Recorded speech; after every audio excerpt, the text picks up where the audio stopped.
Aabuton sa 11,000 de pesos na kantidad din pinagtutubudan na illegal na droga ang nakumpiskar kan mga otoridad sa magkasuhay na anti-illegal drugs operation kan mga ini sa syudad Dinaga.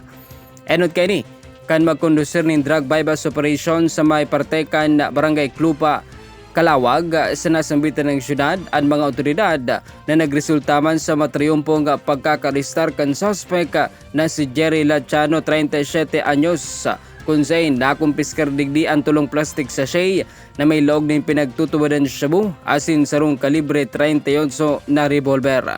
Mientras tanto, sa soyman operasyon nadako pa sa partekan Barangay Santa Cruz, Naga City, ang suspect na si Antonio Hubito Agdoro.